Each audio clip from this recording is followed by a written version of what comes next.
Very good morning to all of you दोस्तों, स्वागत करते हैं आप सभी का अनअकैडमी बीपीएससी के इस प्लेटफॉर्म पे, जहां पे मैं जितेंद्र कुमार आपके लिए लेकर आता हूं रोज सुबह के 4 बजे ये करंट अफेयर का सिनारियो, जो कि अभी आपको ये डेली बेसिस पे दी जा रही है। ठीक है, लेकिन 30 मई लास्ट डेट होता है इस मंथ का। 30 मई को पूरे मई का करंट अफेयर आपको एक साथ दिया जाएगा। ये करीब 50 से 60 या 100 क्वेश्चन भी हो सकते हैं। तो 30 मई का करंट अफेयर सुबह के 4 बजे देखना ना भूलिएगा, क्योंकि ये अनाउंसमेंट मैं आपको 2 दिन पहले से ही कर रहा हूं और ये 30 मई का इंपॉर्टेंट होगा वीडियो आपके लिए देखना। ठीक है, तो आज का सिनारियो चलते हैं। आज है 28 ऑफ मई। देखते हैं आज क्या है इस 10 प्रश्नों में, क्या इंपॉर्टेंट है आपके लिए। दोस्तों, बीपीएससी के रिगार्डिंग जितने भी करंट अफेयर के टॉपिक है वो आपको शाम में भी दिए जाएंगे।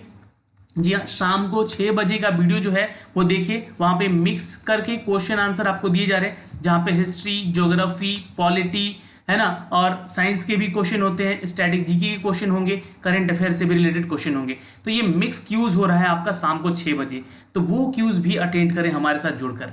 ठीक है, चलिए शुरुआत करते हैं। चैनल पे नए हैं तो प्लीज चैनल को सब्सक्राइब कीजिएगा, बेल के आइकन को दबा के, ताकि हर एक वीडियो का नोटिफिकेशन आप तक सबसे पहले हमारे चैनल के माध्यम से जा सके। दोस्तों, आज का पहला सवाल आपके सामने ये रहा। क्वेश्चन है कि भारतीय सेना के अधिकारी किसको यूएन सैन gender advocate of the year के अवार्ड से सम्मानित करने की घोषणा की गई है। तो यहां पे आपको आंसर करना होगा दोस्तों, जल्दी से आप आंसर करेंगे। जी हाँ, आंसर होगा दोस्तों, नोट कर लेंगे, सुमन गावनी को नोट कर सकते हैं। ए इज द करेक्ट आंसर। अब ये दोस्तों आपको बता दें कि यूएन की तरफ से ये अवार्ड दिया गया है, gender advocate of the year award, ये सम्मानित किया गया है दोस्तों। तो यूएन से रिलेटेड क्वेश्चन है, तो यहाँ पे यूएन के बारे में थोड़ा सा नॉलेज होना चाहिए। हेडक्वार्टर कहाँ पे है यूनाइटेड नेशन का? न्यूयॉर्क में है सर, ये आप नोट कर लेंगे यहाँ पे। दूसरा चीज, कब फाउंड किया गया था? तो 24 अक्टूबर को फाउंड किया गया था, सन 1945 को। ये क्वेश्चन पूछता है एग्जाम में अक्सर।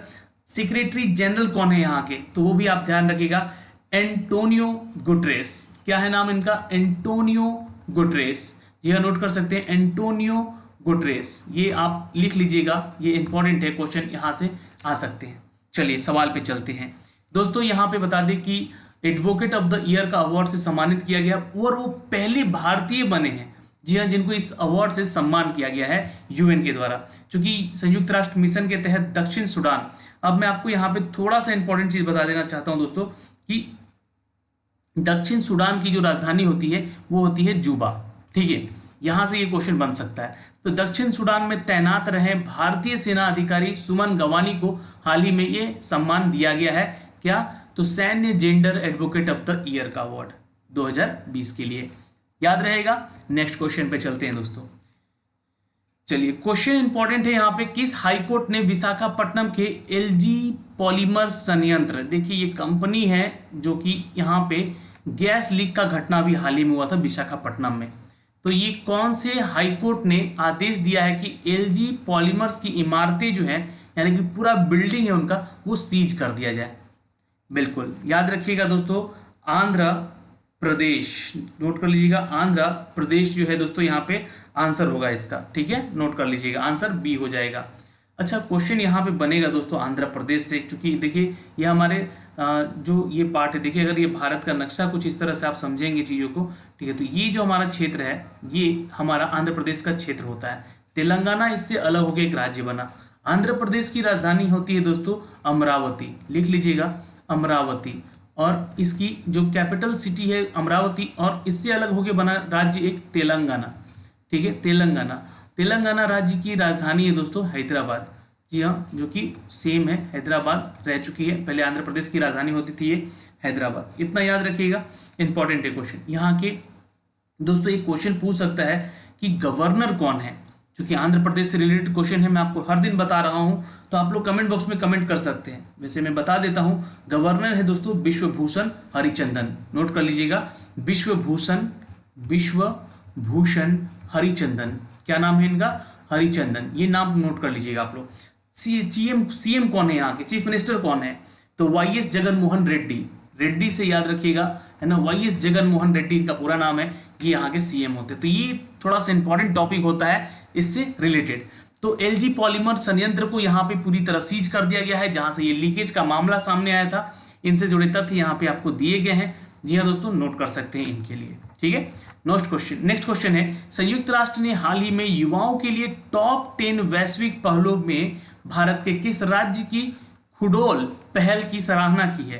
तो फिर से यहाँ पे यूएन से रिलेटेड क्वेश्चन आया, तो यहाँ पे जितनी चीजें यूएन के बारे में मैंने आपको बताई अभी, उसको आप लोग थोड़ा सा एक बार रिमाइंड कर लीजिएगा।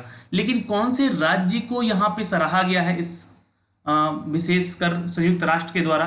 ठीक है, 10 युवाओं को यहाँ पे जो कि टॉप 10 वैश्विक पहलों में यानी कि पहल करने में सबसे आगे रहे, और भारत के राज्य किस राज्य के हैं ये 10 युवक हैं, ये नोट कर लीजिएगा, डी मणिपुर। देखिए मणिपुर से रिलेटेड अगर क्वेश्चन पूछे तो आपको क्या क्या बताना होगा यहाँ पे वो जान लीजिए, क्योंकि मणिपुर के सीएम के नाम पूछ सकता है, गवर्नर का नाम पूछ सकता है, और मणिपुर की राजधानी यानी कि कैपिटल क्या होती है वो पूछ सकता है। तो कैपिटल होती है इम्फाल, आप लोग याद रखिएगा। चलिए सीएम का नाम बता दीजिए आप लोग, अगर जानते हैं यहाँ पे तो नीचे कमेंट बॉक्स में, नहीं जानते हैं तो कोई बात नहीं, एन बीरेन सिंह है नाम इनका, ये भी आप नोट कर सकते हैं, एन बीरेन सिंह। और गवर्नर है यहाँ की दोस्तों नजमा हेपतुल्ला, जी हाँ नोट कर लीजिएगा, नजमा हेपतुल्ला, ये इनका नाम है जो कि गवर्नर है मणिपुर की। ठीक है दोस्तों, यहाँ से इतना इंपॉर्टेंट है चीजें जो कि आपके एग्जाम के लिए इंपॉर्टेंट होता है। इससे जुड़े कुछ तथ्य हैं, जो खुडोल की शुरुआत हुई है इम्फाल से जो कि कैपिटल सिटी होती है।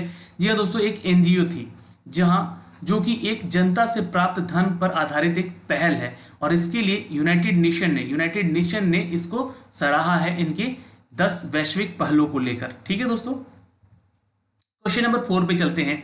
कोरोना वायरस के कारण लागू आपातकाल को किस देश ने टोक्यो और 4 अन्य हिस्सों से समाप्त कर दिया है? तो टोक्यो से नाम याद आया तो जापान से याद हो जाएगा। यहाँ पे आंसर सिंपल सा है, पता लग सकता है आपको, C is the correct answer. Tokyo के साथ 4 हिस्से और थे जो कि इसके दक्षिणी भाग। देखिए अब जापान से क्वेश्चन आया है तो जापान की राजधानी क्या होती है? जी हाँ नोट कर लीजिएगा, टोक्यो होती है। यहाँ की करेंसी क्या है? तो ये जापानी येन होती है दोस्तों। ठीक है, ये भी नोट कर लीजिएगा। और शिंजो एबे यहाँ के प्रधानमंत्री हैं, पीएम है ये। ठीक है, चलिए, और नरीहोतो जो है यहाँ के क्या है? तो एम्पेरर है। ठीक है, याद रखिएगा, इतनी सारी चीजें आपको यहाँ से बता दिया है, टॉपिक इंपॉर्टेंट बन सकता है एग्जाम में आपके।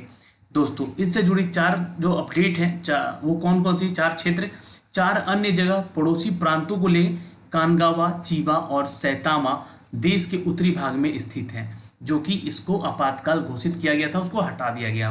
करीब 16,600 लोग कोरोना से प्रभावित थे यहाँ पे अभी तक जापान में। ठीक है, ये एक अपडेट थी दोस्तों आज तक के लिए। नेक्स्ट क्वेश्चन है यूथोपिया। देखिए अब यूथोपिया से क्वेश्चन यहाँ पे बनेगा जरूर, क्योंकि यूथोपिया यहाँ पे अगर इंपॉर्टेंट है आपके एग्जाम के पॉइंट ऑफ व्यू से, तो ये आपको मैं बता दूं कि ये एक अफ्रीकन कंट्री है दोस्तों। जी हाँ, आपको मैं बता दूं इसका कैपिटल क्या होता है। देखिए क्वेश्चन पहले पढ़ लेते हैं, फिर उसके बारे में जानकारी देते हैं आपको। ठीक है, तो यूथोपिया के द्वारा किस नदी पर एक मेगा जल विद्युत परियोजना का निर्माण किया जा रहा है, जिसने नदी के अनुप्रवाह में स्थित देशों यथा मिस्र और यूथोपिया के मध्य जल युद्ध की संभावनाएं बढ़ा दी है? तो देखिए ये एक ऐसी नदी है कि जिस देश से गुजरी है उस देश के जो सरहदें हैं वहां पे ये विवाद पैदा कर ही दी है। तो आखिर ये कितनी बड़ी नदी है? तो ये दुनिया की सबसे लंबी नदी है, नील नदी है। ठीक है, आंसर यहाँ पे क्या करेंगे? नील नदी है दोस्तों। यहाँ पे 2 बार लिख दिया गया है, तो ए और बी दोनों ही आंसर कर सकते हैं आप लोग यहाँ पे। वैसे यहाँ पे ऑप्शन सेकंड में चेंज नहीं किया गया है, तो नील नदी है, आपको मैं बता देना चाहता हूँ यहाँ पे। अब चलते हैं यूथोपिया के ऊपर, क्योंकि यूथोपिया से रिलेटेड क्वेश्चन जरूर पूछे जाएंगे। कैपिटल पूछ सकता है इसका दोस्तों। ठीक है, तो कैपिटल क्या है? अदीस अबाबा। क्या है? अदीस अबाबा यहाँ की कैपिटल होती है दोस्तों। ठीक है, यहाँ के प्राइम मिनिस्टर का नाम क्या है? पीएम कौन है यहाँ पे? पीएम का नाम नोट कर लीजिएगा, अबिय अहमद। क्या है नाम इनका? अबिय अहमद, ये नोट कर सकते हैं आप लोग। ठीक है, और यहाँ पे एक ऑफिशियल लैंग्वेज बोली जाती है एम्हैरिक। क्या? एम्हैरिक, यहाँ की बहुत ही फेमस है ये लैंग्वेज, इसलिए इसका नाम बता रहा हूँ मैं आपको, ये लिख लीजिएगा। क्योंकि बीपीएससी एक ऐसा एग्जाम है दोस्तों कि कहीं से आपसे कुछ भी पूछ सकता है, तो हर छोटी से छोटी चीजों को आपको कवर अप करना होगा एग्जाम में। ठीक है, अब यहाँ से जुड़े तथ्य हैं जो आप नोट कर सकते हैं। अफ्रीका की सबसे लंबी नदी है नील नदी, जो कि जल बंटवारे को लेकर अफ्रीकी महाद्वीपों में कई देशों के मध्य यह 1 दशक से अधिक समय तक विवाद चलता रहा है। वर्ष 2020 की अगर बात करें तो इथियोपिया और मिस्र दोनों ही नील नदी के ऊपर जल विद्युत परियोजना का निर्माण कर रहे हैं, जिसमें यहाँ पे वाशिंगटन डीसी में इसकी बातचीत चल रही है और यहाँ पे इथियोपिया और मिस्र में युद्ध की संभावनाएं भी बनी हुई हैं। ठीक है, तो उत्तरी पूर्वी अफ्रीका से भूमध्य सागर में जाकर मिलने वाली ये नदी है नील नदी। चलिए नेक्स्ट क्वेश्चन देखते हैं दोस्तों, यहाँ पे आंसर कीजिएगा क्वेश्चन नंबर 6 का। विश्व स्वास्थ्य संगठन WHO दोस्तों यहाँ पे थोड़ा सा ध्यान दीजिएगा, हाल ही में कितने उम्मीदवारों के मानव परीक्षण में प्रवेश करने की घोषणा की है। बिल्कुल याद रखिएगा दोस्तों, इंपॉर्टेंट है क्वेश्चन। यहाँ पे देखिए आंसर होगा 8, जी हाँ 8। ये 8 मानव परीक्षण में घुसने का ये घोषणा किया है, यानी कि इन 8 लोगों पे कुछ परीक्षण होने जा रहा है। WHO ने ऐसा घोषणा किया है। WHO यानी कि क्या, वर्ल्ड हेल्थ ऑर्गेनाइजेशन। ठीक है, वर्ल्ड हेल्थ ऑर्गेनाइजेशन। ठीक है, नोट कर लीजिएगा। ये दोस्तों इसका जो हेडक्वार्टर पूछता है अक्सर एग्जाम में, तो याद रखिएगा जेनेवा स्विट्जरलैंड में है ये। ठीक है, स्विट्जरलैंड में है। ओके, नोट कर सकते हैं आप लोग यहाँ पे। और अभी यहाँ पे टोटल जो है दोस्तों WHO में आपको बता दें कि जो इसके पेरेंट ऑर्गेनाइजेशन है कुछ, United nation economic and the social council है जो कि इसकी पेरेंट ऑर्गेनाइजेशन मानी जाती है। ठीक है, और यहाँ से ये चीज़ें इंपॉर्टेंट होती हैं एग्जाम में, लेकिन यहाँ पे क्वेश्चन के साथ जो टर्म जुड़े हुए हैं उसके बारे में जान लीजिए। ह्यूमन चैलेंज ट्रायल में भाग लेने के लिए आगे आए हैं। ये क्या है दोस्तों, ह्यूमन चैलेंज ट्रायल, इसके बारे में आप जरूर पढ़िएगा। लेकिन मैं बता दूं कि ये एक ऐसा ट्रायल है जिसमें कि लोगों को कोविड-19 का वायरस दिया जाएगा उनके शरीर में, और फिर एंटीटोड्स के जरिए उसको ठीक करने की कोशिश की जाएगी। यानी कि खुद को संक्रमित किए करेंगे ये लोग, आगे आए हैं ताकि चेक हो और इससे पूरे देश में इसकी दवाई बन सके। तो ह्यूमन चैलेंज ट्रायल में वॉलेंटियर को यहाँ पे कोविड-19 वायरस के साथ संक्रमित किया जाता है। यह टीका विकास की प्रक्रिया को गति देने के लिए किया जा रहा है। ह्यूमन चैलेंज ट्रायल का मुख्य लाभ यह है कि यह परीक्षण को तेज कर देगा। जी हाँ, ठीक है, इतना काफ़ी है। यहाँ से इंपॉर्टेंट चीज़ें हैं, यह जान लीजिए। और इसके बारे में लेकिन थोड़ा सा आप लोग गूगल में जरूर पढ़िएगा, इसके ऊपर लिखने को भी आ सकता है आपके एग्जाम BPSC मेंस में, what is the human trial challenge trial. ठीक है, क्वेश्चन नंबर 7 पे चलते हैं। विश्व इस्पात संघ ने वर्ल्ड स्टील रिपोर्ट जारी की है। वर्ल्ड स्टील रिपोर्ट जारी की है। इस रिपोर्ट के अनुसार भारत में क्रूड स्टील जो होते हैं कितने प्रतिशत की गिरावट आई है, ये बताना है आपको। चलिए आंसर कीजिएगा दोस्तों। यहाँ पे विश्व इस्पात संघ ने वर्ल्ड स्टील का एक रिपोर्ट जारी किया जिसमें कि यहाँ पे भारत में 65% का गिरावट दर्ज किया गया है। दोस्तों नोट कर सकते हैं, यहाँ से जुड़े हुए तथ्य हैं। 2020 अप्रैल के दौरान भारत इस्पात उत्पादन में 3.13 मिलियन टन था, जो कि अप्रैल 2019 में 9.02 हो चुका है। मिलियन टन का उत्पादन किया गया इसका, यानी कि 2020 में कितना हो गया है 3.13, जबकि 2019 में कितना था तो 9 था, यानी कि कितना घट गया तो 6 मिलियन टन लगभग इसकी क्या हुई है तो उत्पादन में गिरावट दर्ज की गई। 14% इस्पात उत्पादन में गिरावट का संभावना सामने भी आया है 2020-19 के मामलों में। इस रिपोर्ट में यही कहा गया है कि वैश्विक इस्पात उत्पादन में 13% का गिरावट और आ सकता है। दोस्तों 2019 में वैश्विक इस्पात जो है उत्पादन ये करीब 157.67 मिलियन टन का था, ये भी आप नोट कर सकते हैं।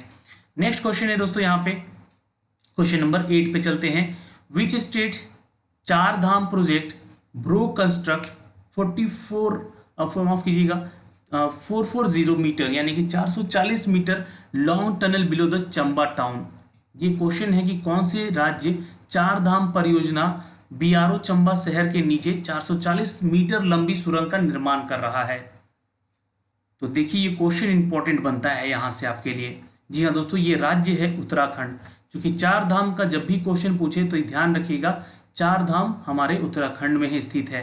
ठीक है, अब यहाँ पे जो क्वेश्चन बनेगा दोस्तों चार धाम से कि कौन कौन वो चार धाम है, तो गंगोत्री, केदारनाथ, यमुनोत्री और बद्रीनाथ, ये हमारे चार धाम होते हैं जो कि पवित्र शहरों को जोड़ने का ये एक परियोजना है, जिसमें कि ऋषिकेश से लेकर धरासू सड़क राजमार्ग तैयार हो रहा है चंबा शहर के तहत करीब 440 मीटर लंबी एक सुरंग का निर्माण किया जा रहा है। ये इंपॉर्टेंट बस इतना है, लेकिन कोरोना वायरस के चलते इसमें अभी काम में थोड़ी सी ढिलाई यानी कि सुस्ती आई है। ऑस्ट्रेलियाई तकनीकी का एक कंपनी है जो कि यहाँ पे इस परियोजना में काम कर रहा है, चार धाम महानगर विकास परियोजना में, जो कि इन्होंने टारगेट दिया था कि 2021 जनवरी तक इसको पूरा कर लिया जाएगा और 3 महीने पहले अक्टूबर तक 2020 तक यातायात के लिए भी ये तैयार हो जाएगा। तो ये एक अच्छी खबर है, लेकिन अभी ड्यू टू कोरोना कोविड-19 ये अभी डिले हो सकता है आगे जाके। यहाँ पे क्वेश्चन है दोस्तों कि BRO यानी कि ये क्या है BRO, तो यहाँ पे नोट कर सकते हैं, it's a border road organisation इसको कहते हैं। इसका हेडक्वार्टर न्यू दिल्ली में है, ये पूछ सकता है। डायरेक्टर जनरल है यहाँ पे लेफ्टिनेंट गवर्नर हरपाल सिंह। ठीक है, चलिए नेक्स्ट क्वेश्चन है दोस्तों, क्वेश्चन नंबर 9 पे चलते हैं। मारुति सुजुकी जो कि पार्टनर है जिसके साथ बैंक ग्राहकों को खुदरा वित्त पोषण योजना प्रदान करता है, तो वो कौन सा बैंक है ये बताना आपको।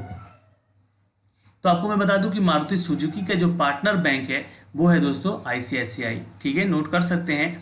अब ICICI से जुड़े कुछ तथ्य हैं जो कि आपको याद रखने होंगे। जी हाँ, इसके चेयरमैन होते हैं दोस्तों रविंदर चंद्र भार्गवा और जो MD और CEO हैं इसके वो हैं दोस्तों केंजी अयुक्वा। ठीक है, नोट कर लीजिएगा, जो कि जापानीज कंपनी है। ये हेड ऑफिस होता है दोस्तों इसका न्यू दिल्ली में। और अबाउट ICICI के बारे में अगर बात करें तो यहाँ पे MD और CEO हैं संदीप बख्शी। एक सवाल मेरा आपसे यहाँ पे ये रहेगा कि ICICI है ना, ICICI है ना, ये इसका हेडक्वार्टर कहाँ है? नीचे कमेंट बॉक्स में जरूर कमेंट कीजिएगा अगर वीडियो आप अंत तक देख रहे हैं तो। ठीक है, ये क्वेश्चन मेरा आपसे जरूर है, जरूर कमेंट कीजिएगा। क्वेश्चन नंबर 10 पे चलते हैं। यहाँ पे इसके बारे में थोड़ा सा डिस्क्रिप्शन दिया गया है दोस्तों। ये पार्टनरशिप है रिटेल फाइनेंशियल स्कीम को लेकर मारुति सुजुकी किया। ठीक है, ये ध्यान रखेंगे आप लोग यहाँ पे। ओके, और ये सपोर्ट करता है दोस्तों लिक्विडिटी स्ट्रेस को लेकर ड्यूरिंग कोविड-19 सिचुएशंस। ओके, चलिए नेक्स्ट क्वेश्चन है दोस्तों यहाँ पे क्वेश्चन नंबर 10। हाल ही में किस देश के प्रधानमंत्री ने कोरोना के कारण देश में लगे आपातकाल को समाप्त करने का निर्देश दिया है? चलिए आंसर कीजिएगा दोस्तों। यहाँ पे क्वेश्चन 10 इंपॉर्टेंट है, अभी थोड़ी देर पहले इसके बारे में सारी चीजें बताई है मैंने। प्रधानमंत्री हैं ये जापान के। ठीक है, आपातकाल घटा दिया गया है, इसके साथ साथ 4 इनके और नगरों प्रांतों में भी। ठीक है, ये आप ध्यान रखिएगा। आंसर सी हो जाएगा, Japan is the right answer. यहाँ की पॉपुलेशन है दोस्तों लगभग 12 करोड़ और टोक्यो इसकी राजधानी होती है। करेंसी यहाँ पे जापानीज येन होती है और प्राइम मिनिस्टर शिनोजो अबे हैं यहाँ के। ठीक है दोस्तों, तो आज के इस सिनारियो में जितने भी प्रश्न हमने आपसे शेयर किए हैं, ये वीडियो आपको कैसा लगता है आप लोग कमेंट बॉक्स में कमेंट करके हमें ज़रूर बताइए, ताकि ये रेगुलर बेस पे आपको वीडियो लगातार दी जा सके। एक रिक्वेस्ट और करूँगा कि अपने जितने भी ग्रुप्स है या अपने फेसबुक में भी इस वीडियो को लिंक को शेयर करें, ताकि आपके साथी भी यहाँ पे जुड़ सके और इसका रोज आपको नॉलेज मिल सके यहाँ से इस वीडियो के जरिए। ठीक है, तो ये अपडेट आपको रोज मिलता रहेगा। 30 मई का करेंट अफेयर के लिए आप लोग सुबह 4 बजे हमारे साथ जरूर जुड़िएगा। जी हाँ, 4 बजे सुबह में ये वीडियो अपलोड कर दिया जाएगा आपके लिए 30 मई का, जहाँ पे पूरे मंथ का मई मंथ का जो करेंट अफेयर है वो आपको शेयर कर दिया जाएगा। ओके दोस्तों, इसका PDF आप लोग नीचे टेलीग्राम का लिंक दिया है, वहाँ पे जाएं, ज्वाइन करें और वहाँ से डाउनलोड भी कर सकते हैं। ओके, चलिए तो धन्यवाद, आज के लिए इतना ही था। मिलते हैं आपसे अगले वीडियो में, तब तक के लिए बाय बाय, टेक केयर, ध्यान रखिएगा अपना और अपने परिवार का।